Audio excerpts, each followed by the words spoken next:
Hi there, Alexa here. Today I wanted to talk you through a short practice or maybe part of your toolkit around mindfulness called STOP. Now, STOP is an acronym, and so each letter of that word takes you through just a little process almost. So if you're feeling upset, anxious, overwhelmed, angry, there are any of those sort of bigger emotions that you just want to kind of notice in a way and take a little bit of a mindful pause and help support yourself in those moments of big emotions, then this might be a useful thing to try. So the first letter of STOP is the S, and that in itself stands for stop. So just take a stop from whatever you're doing. You've noticed the fact that sort of, big emotion has arisen. So an example I experience quite often myself is feeling quite anxious about something. So noticing that and just stopping.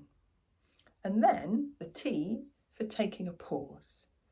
So just stop and pause for a little bit.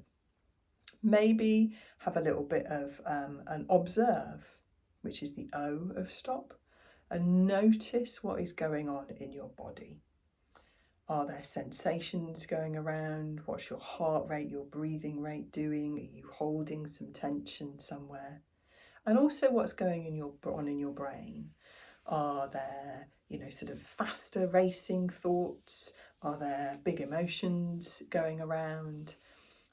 Are you being tempted to kind of react, and respond to that situation? So just using that pause and that observation as a little gap, creating a little bit of space between what you are experiencing and then what you go on to do to plan and proceed, which is the P of stop. So we just want to give ourselves a moment, basically, in that pause.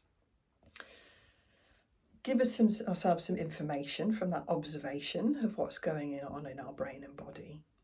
So create that little bit of space so that instead of reacting sort of instinctively, which can be sometimes, but isn't always the best choice in the moment, we give ourselves the pause and then the information to plan and proceed intentionally.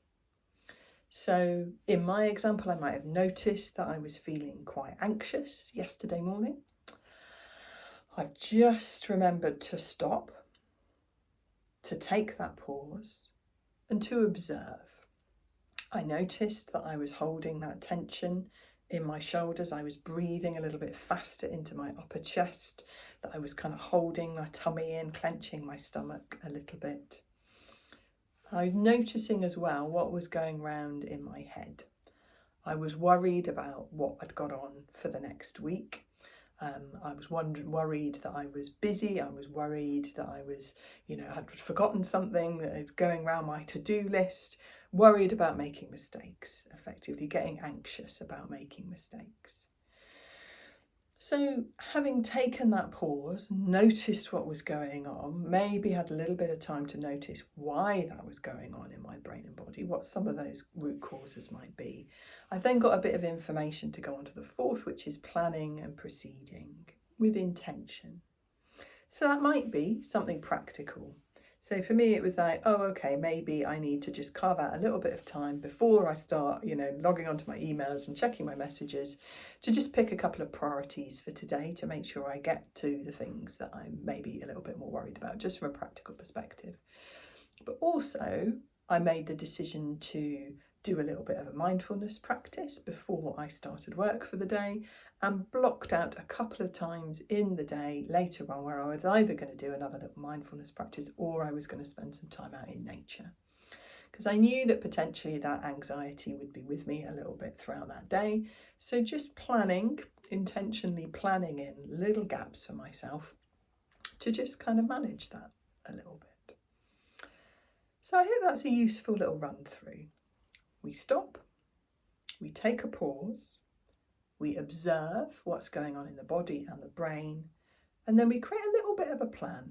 It might just be for the next couple of minutes, a plan so we can proceed from this with intention. I hope that's useful.